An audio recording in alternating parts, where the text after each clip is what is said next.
When you try to settle down into meditation, you find it well nigh impossible, because the think box keeps going. The mind keeps active, and you just can't settle down into that peace. And so, eventually,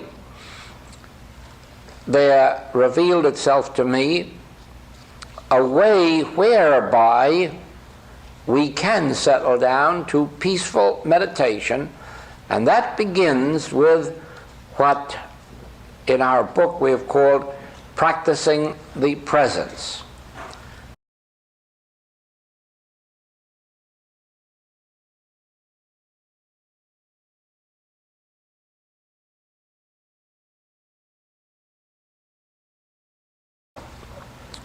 Practicing the presence is a specific activity of the mind, and it is performed for a specific purpose. Number one, to practice the presence of God means to acknowledge Him in all thy ways. It means keep the mind stayed on God, and He will give thee peace. And so it is that with us, practicing the presence of God is an acknowledgement of God in all our ways. For instance, on waking in the morning, our first thought is the acknowledgement that God has brought the daylight after the night, that this day, the creation of God, is God's, and that in this day, all that takes place is in the hand of God, that God is the life of this day, the law unto this day, the presence unto this day, and the power unto this day. And as we go to the breakfast table, we acknowledge that God has sent forth food into this world. It is God that placed the crops in the ground. It is God that placed the cattle on 1,000 hills. It is God that is responsible for the sunshine, the rain, the snow, everything that produces food that eventually comes to our table.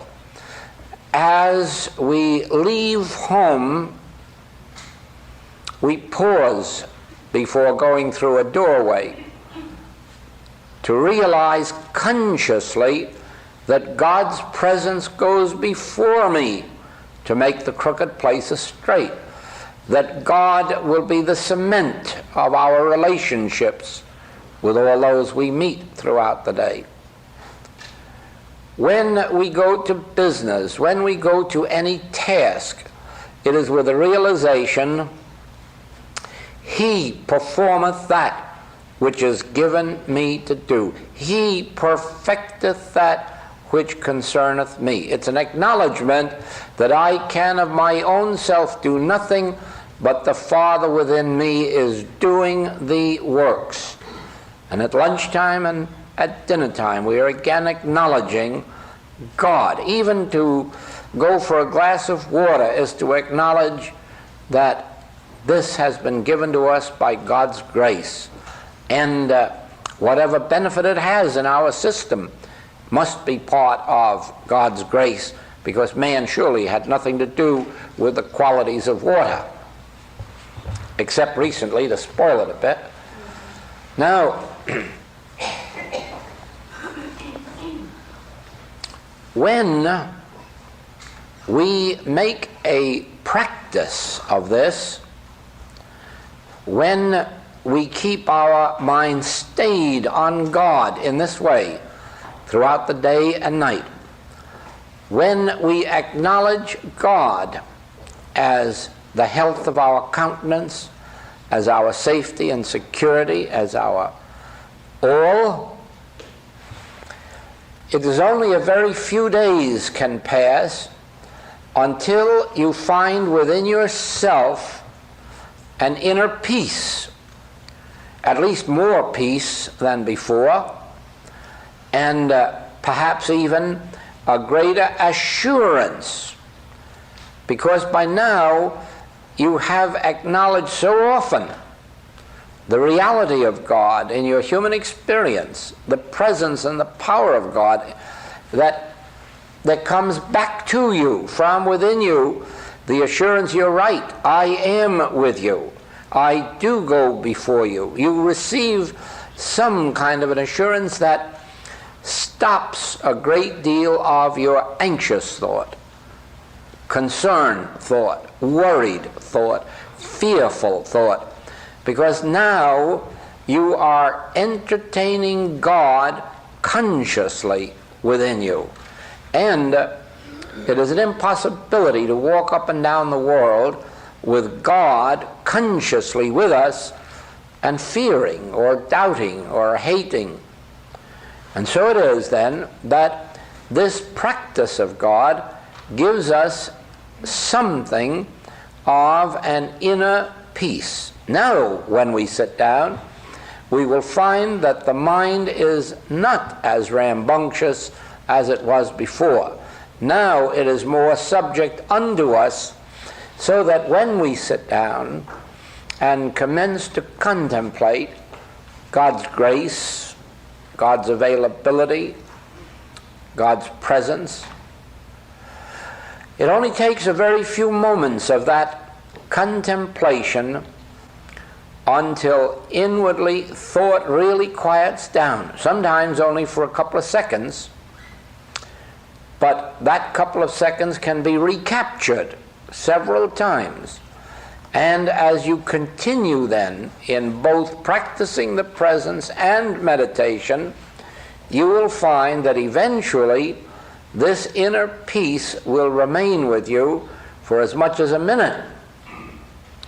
Of course, it doesn't have to be a minute. 1 second is enough to transform anyone's life. But you do eventually come to the place where in your meditation, after you have had your few moments of contemplation, that there comes a momentary pause, an inner stillness for a few seconds or a minute. Then you can get up and go about your work. Now, it is for this reason that when you are introducing this subject to anyone, that the first book to recommend to them to start out with is Practicing the Presence. The second book to start out with is The Art of Meditation.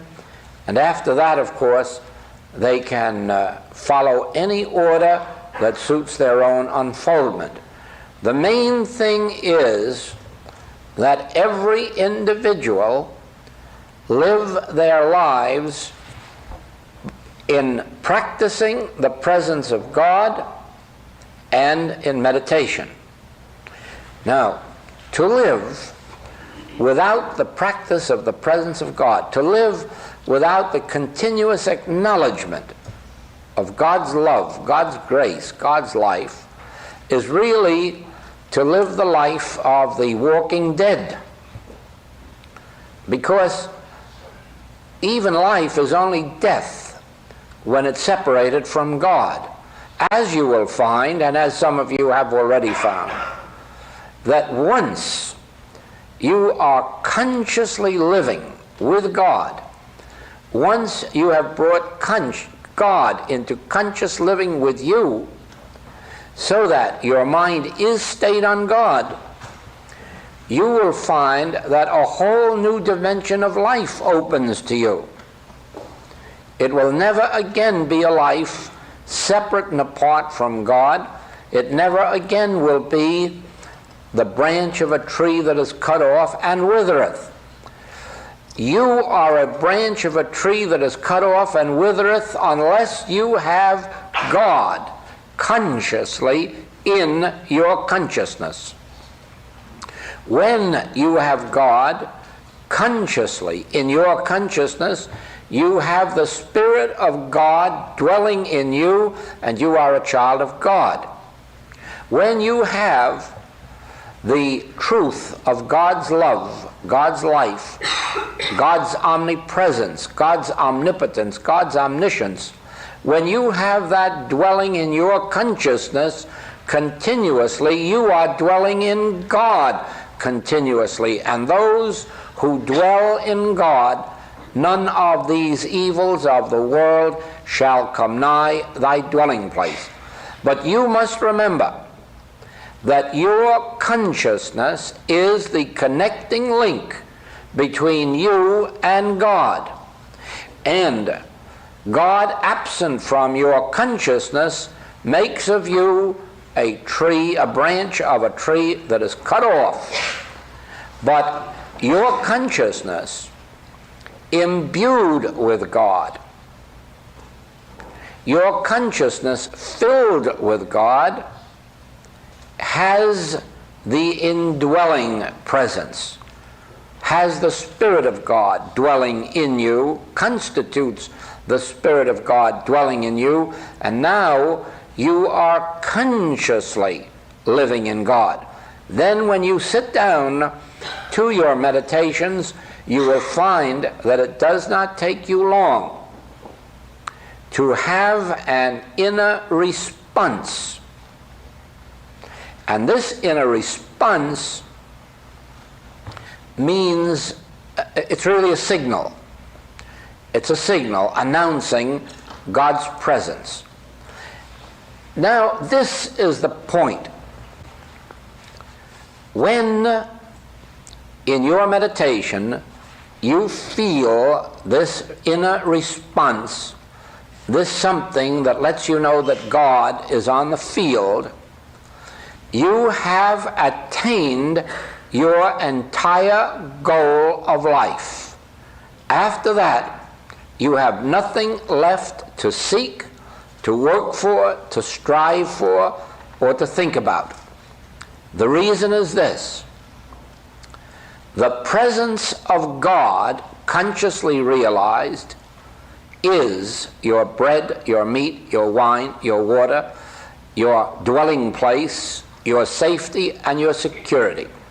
Once you have the consciousness of the presence of God, you never need concern yourself about any other proposition in life.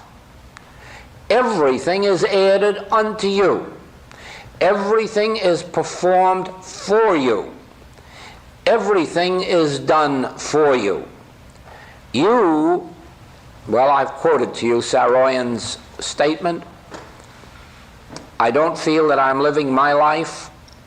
God is living my life, and I just go along for the ride. And this is about as well as it can be explained, except in Paul's language, I live, yet not I, Christ liveth my life.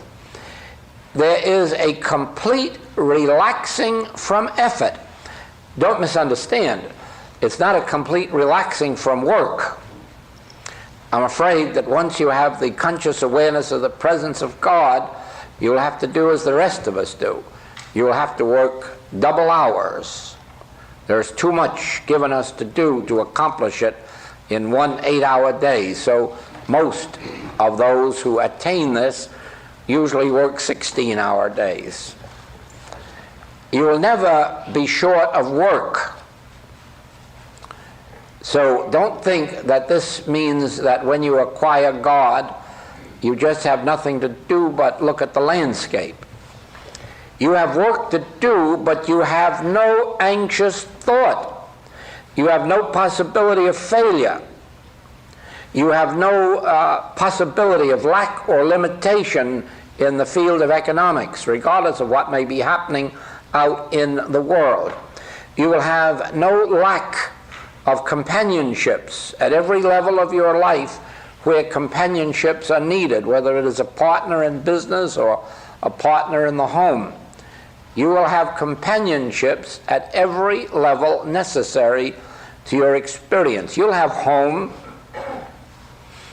and comfort, but you will not take thought for them, for there will be no need.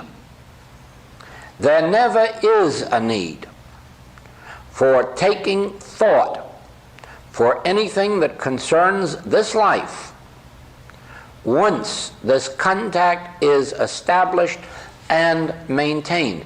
It is necessary every day to consciously re-establish that contact as if somehow it had gotten broken. It hasn't, but the mesmerism of the world is very apt to interfere with its operation in your experience unless you continuously renew it. And don't think that the Master, with his highly developed or evolved consciousness, didn't have to go away once in a while for 40 days to refresh himself. Don't think he didn't have to go away probably every night for an hour or two to refresh himself by conscious communion with God.